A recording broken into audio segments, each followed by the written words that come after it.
네, 이렇게 체온이 낮은 사람이 그렇게 많다는 겁니까? 저희들이 이제 환자를 보면서 꼭 체온을 재고 많은 분들을 대하잖아요. 예. 거의 90% 이상이 36.5도를 유지하지 못하고 있고요. 여기 계신 우리 패널 분들이나 방송을 보고 계신 분들도 36.5도를 유지하는 분이 실제로 10% 이내인 정도 저체온증일 것입니다. 대부분의 현대인들이 만성 저체온증을 겪고 있다는데 확인을 위해 제작진의 체온을 측정해 보기로 했다. 측정 결과 대다수가 정상 체온 36.5도에 미치지 못하는 저체온이 확인됐다. 우리가 지금 이 온도하고 역방향의 행동을 계속하고 있습니다. 그래서 겨울에 아주 덥게 하고 옷은 가볍게 입으니까 몸에 있는 온도를 조절하는 시상하부에 있는 온도 중추가 결국은 혼란을 일으키게 되죠. 이게 계속되게 되면 결국은 우리 몸의 온도를 조절하는 기관이 결국은 아무것도 못하게 됩니다. 열이 많은데 왜 체온은 낮게 나타나는 겁니까? 그럼? 이제 오해하는 분들이 많습니다. 내가 열이 많은 체질이고 다이얼질인데 왜 체온이 떨어지느냐. 네. 그 열의 기전을 몰라서 하시는 거예요.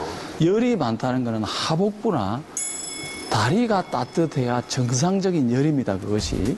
하복이 찬다든가 손발이 차게 되면은 그 찬 부위가 열을 위로 올립니다. 열은 위로 올라갑니다. 그래서 가슴이나 어깨가 무겁고 목이나 등 잠을 못 자고 여러 가지 증상이 생기기 때문에 실질적으로 본인이 느끼는 지금 열적 증상, 입이 마르고 머리가 아프고 이런 것들이 진짜 열이 아닐 가능성이 굉장히 많습니다. 그다음에 비만인 어린이와 그다음에는 아니면은 좀 마른 어린이 네. 상대적으로 보면은 비만인 어린이가 훨씬 더 체온이 낮습니다. 이게 나이 먹게 되면은 정말 굶어도 이렇게 살이 찌게 되더라고요. 근데 이런 거 나이살도 체온이 떨어지는 것과 관련이 있냐 맞습니까? 나이가 들어서 생기는 나이살이라든가 병살 모두 실제로 중심은 저체온이 원인이 돼서 살이 찝니다. 보통 살이 찌게 된 사람들이 보통 이렇게 열이 많다고 착각해서 주로 살찐 사람들이 찬물을 굉장히 많이 먹어요. 그런데 열이 많은 것이 아니고 허열이라 해서 가짜 열이 많다 보니까 위쪽에 이제 구갈이 생기는 건데요. 비만한 사람들은 거의가 체온이 떨어져 있습니다. 일반적으로 또 연세가 들면 나이가 들게 되면 당연히 에너지를 만드는 힘이 떨어지기 때문에 체온이 떨어지게 됩니다. 그래서 몸속에 열이 부족하기 때문에 이 부족한 열을 지키기 위해서는 인체가 지방을 만들어서 그 결과 비만이 됩니다. 특히 아랫배 쪽에 냉한 사람들은 무조건 복부 뱃살이 찔 수밖에 없기 때문에 비만한 사람들은 거의가 체온이 떨어져 있다고 생각하시면 되고요. 대사력, 생명력, 면역이 떨어지게 피로가 옵니다. 심신의 피로, 스트레스, 과로 이런 것들이 생기실 적에 피로가 풀리지 않는 것이 첫 번째 오게 되면 내 몸이 저체온증인 것 같다 생각하시면 좋을 것 같습니다. 자, 그렇다면 2단계는 뭡니까? 두 번째는 어깨에 걸린 목, 한강통이라든가 목이 뻣뻣하고 머리가 자주 무겁고 하는 분들도 보면은 냉증으로, 즉 또는 저체온증으로 생길 수 있는 두 번째 단계가 그런 증상이 생깁니다. 이 저체온이라든가 냉증을 방치하게 되면요, 제일 먼저 체온에 가장 예민한 부위가 손발이에요. 수족 냉증이 거기 쉽게 생각하는 굉장히 무서운 병 중의 시작이고요. 혈관이 보통 온도가 떨어지게 되면 수축을 하게 돼 있는데 이런 네이노 증후군이 있는 분들은 과도하게 수축을 해요. 더 심하게 수축이 됩니다. 그래서 손가락 색깔이 창백해져 변화가 되고 가렵거나 통증을 동반할 수가 있습니다. 다리로 가는 동맥이 폐색, 막혔다. 다리로 가는 동맥이 막힌 걸 하지 동맥 폐색증이라고 하고요. 이런 분들이 발이 시리라고 이렇게 호소하는 경우가 많이 있거든요. 그런 경우는 실은 동맥이 막혀서 그런 겁니다. 결국에 산소와 영양분이 공급이 안 돼서 발의 괴사가 될 수도 있습니다. 하지 동맥. 왼쪽처럼 상처가 나더라도 잘 안 낫게 되고 심한 경우에는 괴사가 되고 저희가 역학조사를 하게 되면 이런 상처가 있는 경우에는 치료를 안 했을 때 1년 내에 2분 중에 한 번 50%는 다리를 절단한다고 그럽니다. 소화기능이 저하가 옵니다. 일반적으로 음식을 과식하게 되면 한 40% 이상이 혈액이 소화로 가기 때문에 보통은 한 20% 이하로 가 있고 운동을 하면 5%도 안 가거든요. 저체온증 환자들은 대체로 소화 기능이 다 떨어져요. 세 번째는 장이 차니까 당연히 변비라든가 복부 냉증이 시작되고 그다음 비만, 냉증이 있고 변비 있으면 거의 복부 비만이 생길 수밖에 없고요. 그다음에 당뇨나 고혈압, 체온이 떨어지니까 혈관에도 문제가 오겠죠. 그 각종 통증들, 결림 증상 심각한 것도 다 그렇고요. 그다음에 여자들은 생리통이나 불임도 실질적으로 여성의 하복부 냉증으로 인해서 생기는 질환을 볼 수가 있고, 첫 번째가 배설 기능이 떨어져요. 소변을 잘 못 본다든가 변비가 생기게 되고요. 그다음에 제일 중요한 자율신경의 실조가 와요. 호흡이라든가 심장의 박동수라든가 수면, 동공 조절이라든가 인체의 면역 기능이 급속도로 떨어지고 항상성이 떨어질 수밖에 없고요. 세 번째는 알레르기 반응이 생깁니다. 그 실질적으로 알레르기 반응 자체는 많은 원인이 있지만은 체온 1도가 떨어지면 나타나는 세 가지 증상 중 하나이기 때문에 체온에 의심을 할 필요가 있고, 장기화되게 되면 고혈압, 당뇨, 그다음 암이 발생이 됩니다. 암이요? 예. 암 환자는 특히 35도에서 암세포가 정식하는 힘이 굉장히 강해집니다. 즉 1.5도가 떨어졌는데도 불구하고 암세포의 정식 능력은 놀랄만하기 때문에 1도나 1.5도, 0.5도 차이가 이렇게 중요합니다. 우리나라는 매년 20만 명이 넘는 암 환자가 새로 발생합니다. 국민의 평균 수명인 81세까지 살았을 경우 암이 발생할 확률은 이렇게 37%나 되는 것으로 나타났습니다. 내 몸을 지키는 면역력, 체온 1도에 내 건강이 달려있다? 보통 암이라고 하면 우리 몸에서 이제 하루에도 5,000개 이상이 만들어지는데 그 암세포를 빨리 가서 없애서 암으로 자라지 않게 하는 그것이 바로 면역력인데 그 면역력에 문제가 생기면 결국은 우리가 감염이 오게 되고 암에 걸리게 되는 거죠. 실제로 암 환자의 면역세포가 들어서 암을 없애는 장면입니다. 이거는 복부의 림프절에 생긴 암인데 지금 긴 게 암세포고 옆에서 왔다 갔다 하는 게 면역세포입니다. 지금 암이 없어집니다. 지금 오른쪽에 저체온의 바보 면역세포를 보면 전혀 암을 공격하지 못합니다. 미동이네요, 미동. 도리어 암세포가 면역세포를 공격하는 장면도 볼 수 있습니다. 우와, 이거 너무 신기해요. 엄청 신기하다, 암세포가. 그렇죠? 여러분, 일도를 올리는 게 결국 우리 몸에서 암을 예방하고 암을 치료할 수 있는 가장 기본적인 방법. 그럼 저는 새벽에 34점 몇 도까지 떨어지던데 그러면 저렇게 암세포를 그때 만나면 저러고 있겠네요? 예, 그럴 가능성이 있습니다. 그래서 빨리 체온을 올려줘서 면역세포한테 공격을 하게 할 수 있는 그런 준비를 해야 되죠. 암부터 당뇨, 고혈압, 고지혈증, 심근경색이나 뇌경색까지 우리가 정말 피하고 싶은 무서운 질환들의 가장 근본적인 원인이 바로 저체온이라고 합니다. 들을 좀 막을 수 있는 방법이 없을까? 좀 이것 좀 알려주셨으면 좋겠는데요. 네, 우리 중심 체온이 1도씨가 높아지면 우리 면역력이 5배 이상 강해지게 되고, 그다음에 체온이 높아지게 되면 혈액순환이 원활하게 되고, 혈액순환이 원활하면 에너지 공급이 좋아집니다. 그래서 에너지 공급도 좋아지고 또 어떤 혈액순환도 좋아져서 이런 적정 체온을 유지하게 되면 우리 몸속에 작용하는 여러 가지 효소들 또 에너지 전달 물질이 활발하게 작동이 돼서 굉장히 좋은 상태가 됩니다.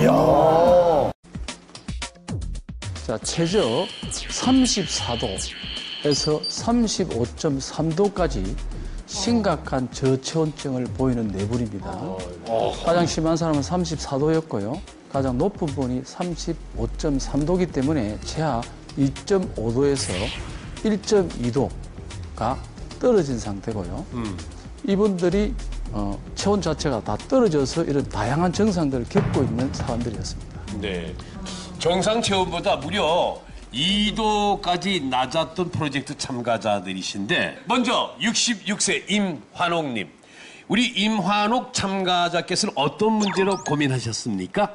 네, 저는요, 다한증과 다한증, 편두통, 건두통, 네, 손발 저림 때문에 참가하게 됐어요. 손발 저림까지. 네네. 그리고 65세이신 김주연 참가자께서는 어떠셨습니까? 예, 저는 갑자기 체중이 줄어서 병원에 가서 검사를 받았는데 당뇨가 갑자기 생겨가지고 당뇨가 굉장히 올라간 거예요, 수치가. 그래서 당뇨약을 먹으면서 다시 이상해가지고 이제 재검사를 했는데 췌장암이래요. 생각도 못한 췌장암이 현재 그러니까 췌장암에다가 간 전이까지 돼 있는 상태예요. 아주 심각한 병 때문에 힘들어 하시는 분이신데, 자, 선재원 원장님, 3주 만에 체온 변화가 과연 어떻게 있었는지 그 결과부터 확인을 해보겠습니다. 36도에서 다 상승을 했습니다. 우리 김주연님은 36도까지 올라갔고요. 이성임님은 34도에서 출발했습니다. 36.3도까지 갔고, 최선님도 36.4도까지 갔고요. 임한옥님도 36.2도까지 3주 만에 이렇게 체온이 상승했습니다. 예, 불과 3주 만에 체온이 2도나 올라가서 정상이 됐습니다. 그렇다면 체온이 변한 것으로 건강에도 변화가 생긴 걸까요? 먼저 최선 참가자, 건강에도 어떤 변화가 왔다는 걸 느낄 수 있었습니까? 네, 저는 생활함에 있어서 스스로도 에너지가 넘친다는 걸 느낄 수가 있어요. 옳지. 네, 저는 전반적으로 몸이 찬데요. 특히 손과 발이 굉장히 차요. 네, 그리고 날씨가 추워지면은 많은 증상들이 발현이 되는데요. 전보다 면역력도 상승한 것 같아서 월경통도 옛날에는 되게 심했었는데 지금 많이 잦아들었고, 또 자면서도 불면증이 심해서 자다 뒤척뒤척 거리는 것도 있었는데 자는 것도 훨씬 호전이 되었고요. 그리고 무엇보다 엊그제는 아버지께서 제 손을 잡으시더니 아이고 우리 딸 손이 이렇게 따뜻했나라고 말씀을 하시는 거예요. 그래서 저뿐만 아니라 다른 분들도 모두 느끼고 계시는 것 같습니다. 제가 손 한번 잡아볼까요? 저하고 비슷하네요. 선재원 원장님, 최선 참가자에는 어떤 변화가 생긴 겁니까? 예, 몸이 차다 보니까 손발이 많이 찼었어요. 그러니까 저체온증이다 보니까 소화가 안 됐죠. 당연히 생리불순이나 생리통이 생기고, 그다음에 얼굴에 아토피라든가 이런 붓는 증상이 생기고, 그다음 변비도 있고요. 전반적으로 몸이 차서 저체온증으로 올 수 있는 다양한 증상들이 다 나타났었죠. 그러니까 겨울에는 특히 남하고 악수를 못 할 정도로 또 체온이 떨어지다 보니까 고통을 겪었는데, 요번에 체온이 올라가면서 이런 다양한 증상들이 본인이 호전된다는 걸 느끼면서 굉장히 좋아하는 케이스입니다. 아니, 저는요, 서재근 원장님께 여쭤보겠어요. 여자들은 출산하고 또 집에 이제 일을 많이 하잖아요. 그게 수족냉증이 없는 주부가 드물다고 하는데, 아니, 수족냉증이 그렇게 심한 건가요? 네, 일단 그 서양에는 수족냉증이라고는 없지만, 추위에 잘 못 견딘다 이런 표현을 쓰기는 하거든요. 그러니까 여성들은 아무래도 근육 발달이 남성들보다 적기 때문에 체온 조절에 훨씬 불리하고요. 또 한 가지는 갑상선이 체온 조절하거든요. 갑상선. 갑상선이 취약하기 때문에 체온에 대한 조절을 잘 못해요. 그래서 또 갑상선 수술하고 난 뒤에는 갑상선 호르몬제를 복용하지만 실제 체온을 그만큼 올리기가 엄청 어렵습니다. 그래서 방법은 뭐냐 하면 갑상선에 대한 부분 치료와 그다음에는 근력을 키우는 방법, 이 두 가지가 사실은 가장 중요한 체온 유지의 관건이고요. 그리고 지금 그 여성한테 더 중요한 게 있습니다. 배란이 되려면 체온이 약간 상승해야지만 또 배란이 되거든요. 그럼 앞으로 임신이다. 우리 젊은 여성분들은 임신이나 또 생리통이나 이런 배란통이나 이 여러 가지가 사실은 체온하고 관련이 굉장히 많습니다. 그러니까 따뜻하게 한다는 게 굉장히 유리하다는 거는 꼭 기억을 하시는 게 좋겠습니다. 우리 이만옥 참가자께서는요, 그 저체온 때는 다한증, 손발 떨림, 이게 아주 심하셨다고 그랬거든요. 네네. 체온이 올라가고 나니까 어떤 변화가 있으셨어요? 체온이 올라가고 나니까요, 땀이 이제 많이 나가지고 옷도 몇 번씩 갈아입고 머리에서 그냥 뚝뚝 떨어질 정도로 이렇게 많이 났었는데, 이걸 하고 난 뒤에 땀도 많이 줄었고요. 줄었는데 또 이제 땀이 나도 끈적임이 없어요. 예, 그리고 이제 손발 저림도 이렇게 팔베개를 못했어요. 이 손이 저려가지고 이게 잠시도 못했거든요. 근데 지금은 이제 이렇게 팔베개도 할 수 있고, 예, 그게 좋아지고 다리 역시도 뭐 저리고 막 이래서 저녁에 잠을 못 잘 정도로 다리를 흔들고 그냥 엎치락뒤치락 했었거든요. 예, 그랬는데 지금은 잠도 잘 자고 그래요. 날아간다는 기분 이해됩니다. 손재관 원장님, 예. 체온을 올리더니 땀이 덜 난다. 예. 이거 어떤 이유입니까? 많은 분들이 땀으로 고생하는 분들이 많은데요. 땀이란 걸 이해를 하셔야 됩니다. 땀이 나면은 몸이 따뜻한지 알고 있는데 정반대가 많아요. 머리에 땀 나는 것도 하복의 냉증이고 손발에 땀 나는 것도 하복의 냉증이고 밥 먹으면서 나는 식한, 이래서 위기등이 약한 사람도 하복의 냉증이에요. 그렇게 모든 부분, 그다음에 좀 활동하면서 땀을 많이 흘리는 분들 있습니다. 체질적으로 물론 열이 있는 분도 있지만은 문제가 있기 때문에 땀이 나오는 거예요. 기혈증이 생기고 물을 많이 먹어야 되고 체력이 떨어지기 때문에 모든 땀은 냉증, 저체온증으로 보시면 맞습니다. 자, 박세주 원장님, 다한증은 사실은 냉증이다. 동의하십니까? 사실 관련 연구가 또 한 가지 있습니다. 그래서 다한증 환자들을 대상으로 한 이제 연구였는데요. 339명 다한증 환자들을 대상으로 해서 이제 저희가 그 적외선으로 체열 검사를 할 수가 있거든요. 검사를 했더니 326명, 그러니까 한 96%가 넘는 다한증 환자에서 사실은 표면 체온이 떨어져 있었다. 이런 연구가 있기는 하거든요. 그러니까 다한증이라는 게 어떻게 보면 이제 겉에서 자꾸 이제 증발열 때문에 체온이 오히려 떨어질 수 있는 거거든요. 따라서 다한증 있는 분들은 오히려 체온이 더 낮을 수 있다는 건 어느 정도 관련 연구도 있고 합리적인 그런 생각인 것 같습니다.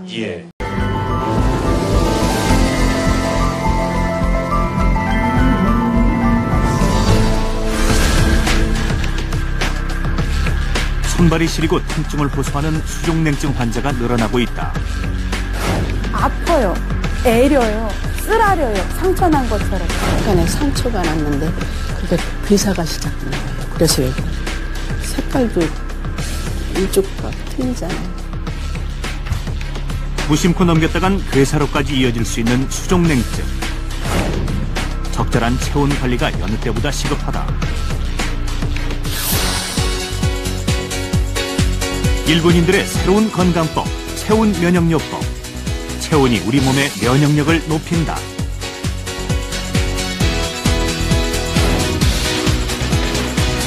고온의 열로 통증 없이 암을 줄이는 새로운 암 치료의 현장. 환자가 가장 안전하면서 편안한 상태에서 낼 수 있다면 그건 가장 좋은 치료법이죠. 자율신경계를 조절하고 건강을 지켜주는 내 몸 안의 면역 파수꾼 체온. 생명의 온도 36.5도를 지키기 위한 체온 유지 비법. 열이 몸을 살린다. 체온 면역.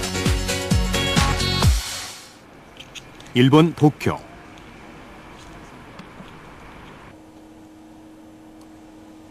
모로 씨가 욕조에 몸을 담그고 반신욕을 하고 있다. 모로 씨가 이렇게 매일 반신욕을 하는 데에는 절실한 이유가 있다. 작년 10월 간암 선고를 받았기 때문이다. 그것도 수술을 할 수 없는 말기암이었다. 제가 물어봤어요. 의사가 말을 해주지 않아서 제가 살 날이 얼마나 남았는지 물었죠. 그러자 대략 6개월 남았다고 보시면 된다고 대답하더군요. 당시 간에서 종양이 발견됐고 이미 문맥까지 암이 전이된 상태였다.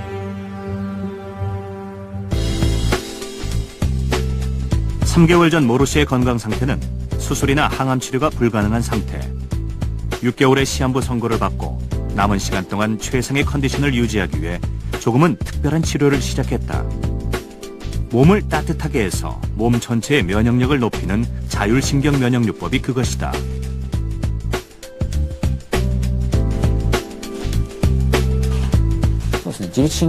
자율신경 면역요법으로 몸을 따뜻하게 만들고 산소를 보충하고 채소를 먹고 걱정이나 불안을 모두 떨쳐버리고 즐겁게 인생을 보내며 면역력을 높이는 방향으로 지도하고 있습니다. 모로 씨의 경우 구체적으로는 손가락을 마사지하거나 목욕을 하고 유산소 운동을 주 2회에서 3회 하고 환부를 마사지해서 몸을 따뜻하게 만들도록 했습니다. 말기암 환자라고 믿기지 않는 건강한 모습의 모로 씨. 지난 3개월 동안 그의 몸에서는 어떤 변화가 있었던 걸까? 작년 10월에 측정한 백혈구 수치는 4,000. 2달 후에 백혈구 수치가 6,200으로 올라갔다. 림프구 수치도 1,316에서 1,427. 그리고 다시 1,568로 올라갔다. 몸이 따뜻해지면 혈액순환도 좋아지고 세포의 경우에도 교감신경보다는 부교감신경이 작동하면서 림프구도 늘어나 면역력의 향상으로 이어집니다. 우리보다 앞서 체온에 관심을 갖기 시작한 일본. 도쿄의 한 온열 시술소입니다. 10여 개의 침상마다 환부 마사지를 받는 사람들로 빼곡합니다. 마사지 도구에서는 75도의 원적외선이 나오고 있죠. 今どのような手術を行っていらっしゃるんですか？今はですね、悪いところを見つけてそこに熱を入れるということをしています。悪いところは暑さを強く感じるんです。暑いところを見つけてそこに熱を入れると。 시술을 받고 나면 아픈 곳에는 붉은 자국이 생깁니다. 이 손님은 유방수술 뒤에 몸이 차가워져서 이곳을 찾았습니다. こちらに来るまでは血流が筋肉とかがこう張ってたので血流がすごく悪くて自分でこう触っても冷たかったですね。で今は血の流れが良くなってるみたいなので体全体がこう暖かくなったような気がします。 지금은 이곳뿐만 아니라 일본 전역과 대만, 미국 등지에 지사를 냈고 요즘에는 온열 치료를 직접 배우려는 사람들까지 줄을 잇고 있습니다. 地方から日本全国のこの温熱のね中心の場所ですね。それでみんなこの技術を学ぶ人とか一般の施術をされに来る人。 そういう人たちがここのところに通って、この近辺だけじゃなくて、遠く海外、北海道、東京あらゆるもうこの近辺だけじゃないんで全国からここは来ております。 일본 니가타 대학원 의치학 종합연구소. 이 대학의 의학부 교수인 아보 도오루 박사는 세계적인 면역학 권위자입니다. 그는 지난 수십 년 동안 특히 체온과 면역력의 관계를 연구해 왔습니다. 多くの病気の始まりはね、ストレスで起こる血流障害、低体温、そういうテーマで研究を始めたんですね。 연구 과정에서 아보도우루 박사는 놀라운 사실을 알아냈습니다. 체온이 올라가면 면역력이 높아진다는 사실을 발견한 것입니다. 체온을 관리하는 시상하부는 교감신경과 부교감신경으로 나누어집니다.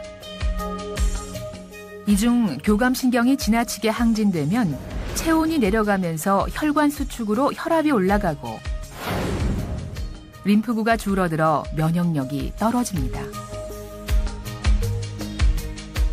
반대로 부교감신경이 항진되면 혈관이 확장되어 혈압이 내려가고 체온이 상승하면서 면역력에 관계하는 림프구의 수가 증가합니다. 결국 체온이 오르면 면역력이 증가하는 것이죠. 결과 철망을 씌워 스트레스를 준 쥐들은 평상시 체온보다 2, 3도가 떨어지고 혈당 수치가 올랐습니다. 전형적인 암 환자의 증상입니다. 白血球のうちだいたい 40% ぐらいがリンパ球で私たちの免疫を支えてくれてるんですけど、このリンパ球がですねすごくストレスで減少するんですね。で私は自律神経とリンパ球の減少って形でずっと研究を進めてきたんですけど、だいたい数年前から同時に低体温が起こるってことが分かって、でこの免疫低下と低体温が結びついてるのに気がついたんです。 우리나라에도 체온과 건강의 관계에 주목하는 의사들이 늘어나고 있습니다. 젊은 의사들의 모임인 열린의학회. 한의와 양의 20여 명이 매주 모여 함께 공부합니다. 이런 일 때문이고 36.5도, 37도 때 건강하고 저하가 됐을 때는 배설 알레르기 증상, 암세포가 활성화된다 이런 부분이 있고 거꾸로 너무 높아졌을 이들은 함께 공부하고 연구한 체온요법을 탈모나 아토피, 갱년기 장애 같은 치료에 접목시키고 있습니다. 온도라는 부분은 사실은 세상에서나 아니면 저희들 인체를 바라봤을 때 가장 기본적인 어떤 요건이라고 생각을 하고요. 그 요건이 제대로 조절이 됐을 때 사실 인체는 알맞게 건강을 유지할 수 있다고 생각을 하기 때문에 그에 대한 어떤 논의라든지 그런 부분을 이제 자주 모여서 얘기를 합니다. 내 생명을 지키고 내 몸의 건강을 지탱해주는 체온. 지금 여러분의 체온은 몇 도입니까? 내 몸의 온도에 관심을 가질 때 건강한 1도의 마법이 시작됩니다.